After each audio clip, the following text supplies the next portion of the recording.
Twelfth के exam होंगे या नहीं। आजकल सबसे बड़ा टॉपिक ये है कि ट्वेल्थ के एग्जाम होंगे भी या नहीं होंगे। सीबीएसई क्या चाहता है, 1 जून को क्या धमाका करेगा, ठीक है। और जितने भी बच्चे हैं वो इस चीज को लेके सबसे ज्यादा कंफ्यूज है, ठीक है। तो इसको लेके थोड़ी सी क्लैरिफिकेशंस हम लोग डिस्कस करते हैं इस वीडियो में, ठीक है। अगर आपको ये इंफॉर्मेटिव लगता है तो आप प्लीज इसको सबसे शेयर करिए। तो चलिए इसको स्टार्ट करें। मैं आपसे 3 रीजन डिस्कस करूंगा कि सीबीएसई जो हमारे एग्जाम्स हैं वो लेने के कंडीशन में नहीं है, ठीक है। मैं इसको अप्रोक्सीमेटली बोलूंगा, मे बी पॉसिबल है कि ये हो भी सकता है, मे बी पॉसिबल है कि ये नहीं भी हो सकता, पर मेरे हिसाब से ये 3 ऐसे बिल्कुल सुटेबल एग्जाम्पल्स, सुटेबल सिचुएशंस हैं जो कि अभी के सिचुएशन से मैच कर रही हैं, जिसका सीधा सीधा पर्पस है कि शायद एग्जाम्स ना हो। ये मेरा शायद, ध्यान रखिए, ये मेरा खुद का परसेप्शन है, ठीक है। तो आप इस चीज को ध्यान से समझिएगा, ठीक है। पहली चीज जो कि अभी आप कोविड की सेकेंड वेव देख रहे हैं, ये अभी भी अपने पीक पर नहीं पहुंची, ठीक है। केसेस रेगुलरली बढ़ रहे हैं, इसलिए मैं आपसे रिक्वेस्ट करूंगा कि घर में तो सेफ ही रहिए, ठीक है।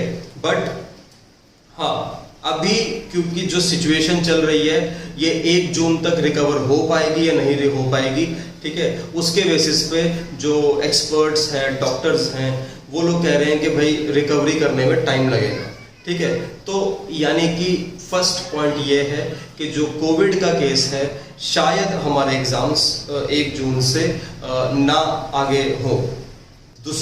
दूसरा जो रीजन है जिसमें आपके 12th के एग्जाम्स बोर्ड के 1 जून को सीबीएसई अनाउंस करेगा या नहीं करेगा, वो ये है कि जो सेकेंड वेव है इसके अंदर ज्यादातर ऑब्वियसली यंगस्टर्स आ रहे हैं, और यही सबसे बड़ा गवर्नमेंट का डर है कि अगर हमने मे भी कोई एग्जाम्स रखे, क्योंकि आपको पता होगा मई में जितने भी एग्जाम्स थे, चाहे वो जेडब्ल्यू के थे, चाहे वो नेट के एग्जाम्स थे, चाहे वो सीबीएसई के थे, वट एवर द केस में भी सारे के सारे पोस्टपोन हो चुके हैं, ठीक है। तो दूसरा रीजन सबसे वायबल है कि अगर यंगस्टर्स आ रहे हैं और ऑब्वियसली हमारी जो पूरी जनसंख्या है वो यंग है, तो कहीं ना कहीं चांसेस हैं कि अभी 1 जून को मे बी एग्जाम्स ना अनाउंस हो, ठीक है।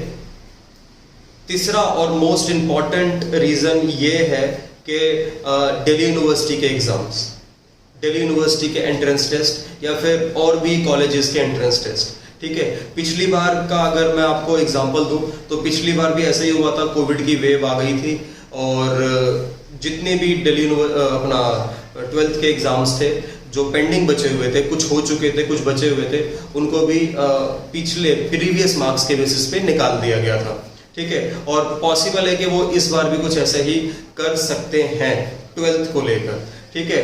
क्योंकि दिल्ली यूनिवर्सिटी हो गई या इंद्रप्रस्थ यूनिवर्सिटी हो गई या फिर वो बच्चे जो प्रोफेशनल कोर्स में एडमिशन लेना चाहते हैं, चाहे वो सीए कोर्स के लिए, सीएस कोर्स के लिए, सीएमए कोर्स के लिए, ठीक है, तो वो चीज डिले नहीं होती है। तो कहीं ना कहीं सीबीएसई को टैकल ये करना है कि हमने 1 जून से 15 जून को अगर एग्जाम रखा तो उनको बहुत जल्दी खत्म भी करना पड़ेगा, प्लस रिजल्ट भी अनाउंस करना पड़ेगा, जो कि अपने आप में 2 से ढाई महीने का प्रोसेस है।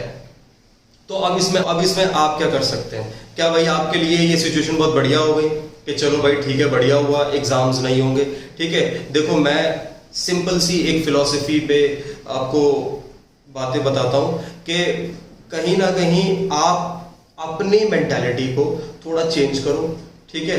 क्योंकि प्रीवियसली ग्रेजुएशन के एग्जाम्स भी हुए हैं, ठीक है, ऑनलाइन बेसिस पे, और कहीं ना कहीं आगे अगर आपके एग्जाम्स भी अगर हुए तो बहुत अच्छा है, अगर नहीं हुए तो भी कहीं ना कहीं आपके लिए या पढ़ने वाले बच्चों के लिए लॉस है, ठीक है। बट मेन चीज ये है, एक क्वेश्चन जो कि आप अपने आप से पूछिए कि 12th आपने चाहे साइंस से करी, चाहे कॉमर्स से करी, चाहे आर्ट से करी, किसी से भी करी, ठीक है। एक क्वेश्चन सिर्फ सिंपल सा कि क्या मैंने जो 12th सेशन में पढ़ा, क्या मुझे उस चीज की नॉलेज है, यस या नो, बस सिंपल सा एक जवाब होगा, ठीक है। अगर इसका आंसर यस है तो बेटा आप पास हो चुके हैं, आप लोग आराम से अपने 12th में अच्छे नंबर स्कोर कर लिए, आप ये मान के चलिए और आगे आपकी लाइफ बहुत ही अच्छी जाएगी। लेकिन अगर आपको नॉलेज नहीं है, अगर आपको नॉलेज नहीं है तब बहुत गड़बड़ हो जाएगा।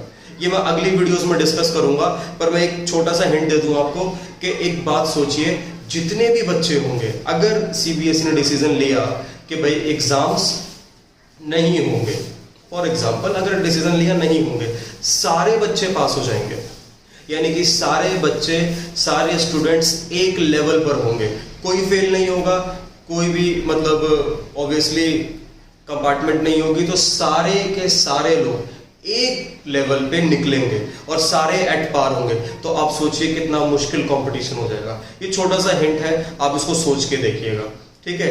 तो इसका सिंपल सा मैंने आपको क्वेश्चन बोला कि आप क्वेश्चंस आप पूछिए कि भाई आपको नॉलेज है, अगर नॉलेज है तो आप आगे की अपनी पढ़ाई स्टार्ट कर दीजिए, ठीक है। किसी चीज का वेट मत करिए, स्टार्ट करिए अपनी आगे की जर्नी, ठीक है। और कोशिश करिए कि सारी चीजों में चाहे आपने कुछ भी सोचा हुआ है, आप बहुत तरक्की करोगे, इतना ध्यान रखिए, ठीक है। पर उसके लिए एक सिंपल सी चीज है, कंसिस्टेंसी, रेगुलर प्रैक्टिस आपको करनी है, ठीक है। ये बहुत इंपॉर्टेंट चीज है, ठीक है। कल को आप बहुत तरक्की करेंगे बस इस छोटी सी चीज से। बस इतना ध्यान रखो कि आप अपना फील्ड पकड़ लो, एक फील्ड पकड़ लो और उसको लेके अपना कंसिस्टेंट मेहनत स्टार्ट कर दो। रिजल्ट का ना वेट करो, ना एग्जाम्स का वेट करो, ठीक है। पॉसिबिलिटीज कम हो चाहे ज्यादा हो वो अलग चीज है, मैंने बता दिया आपको। पर हाँ, इंफॉर्मेशन देना मेरा एक ड्यूटी है, वो मैंने आपको दी, ठीक है। तो मैं नेक्स्ट वीडियो में मिलता हूँ, इसको आप शेयर करना अगर अच्छा लगे, ठीक है। जय हिंद।